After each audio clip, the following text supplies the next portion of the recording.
On October 30th, 2025, 34 employees at Rockstar Games were called into unannounced meetings with HR. By the end of the hour, they were terminated, and their access to the studio was revoked.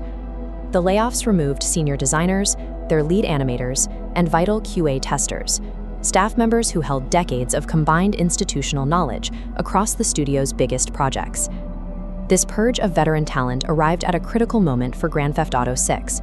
The game is expected to generate billions in revenue and remains the most anticipated entertainment launch in history. These dismissals were coordinated across the UK and Canada, hitting the company's creative hub at Rockstar North in Edinburgh. This leaves a central question unanswered. Why would a studio at the height of its success choose to lose its most experienced workers right as they enter the final stretch of development?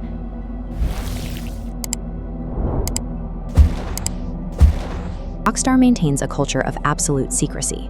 Their internal non-disclosure agreements are often compared to the security protocols of major Hollywood blockbuster sets. Management's focus on control intensified after a series of massive security breaches, including 90 leaked development videos in 2022 and the early release of the GTA 6 trailer in 2023.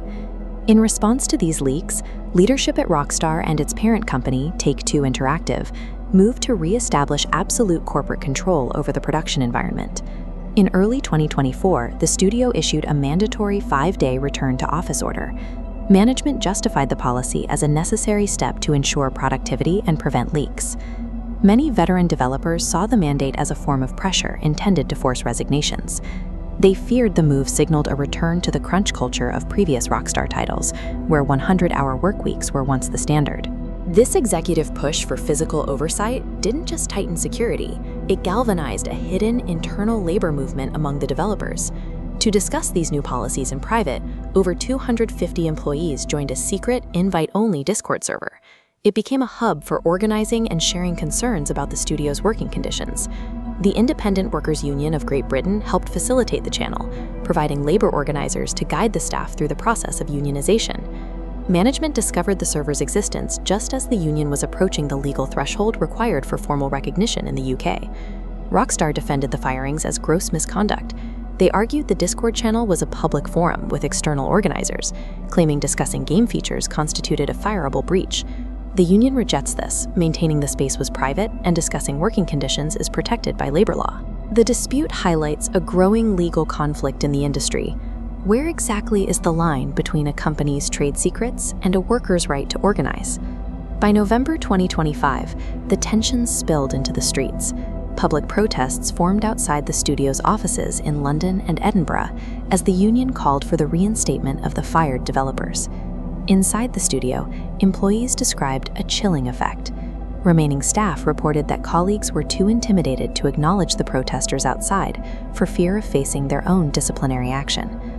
Anonymous reports from within the company suggest that losing dozens of senior leads in the middle of development is creating massive pressure on the remaining team to hit internal milestones.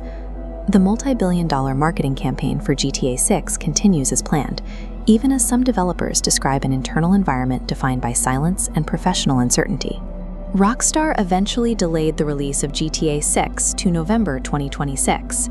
While the studio officially cited a need for polish, the delay coincided with the fallout from the mass terminations. The firings failed to stop the movement.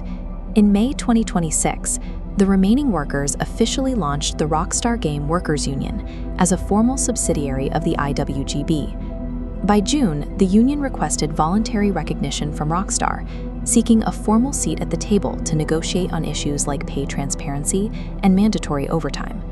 The attempt to quietly dismantle the union through terminations had the opposite effect, forcing the labor dispute into the public eye and accelerating the push for formal recognition. This conflict is heading toward a final tribunal hearing in September 2026.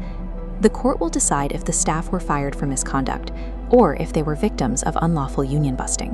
A win for Rockstar would affirm their right to use strict security mandates and NDAs as grounds for immediate termination. For the union, a victory would force the reinstatement of developers, establishing a significant precedent for labor rights within the UK's massive AAA gaming sector. While Grand Theft Auto 6 is expected to break every financial record in entertainment, its final impact may be defined by a legal ruling on the boundaries between corporate secrecy and the rights of the people who build these worlds.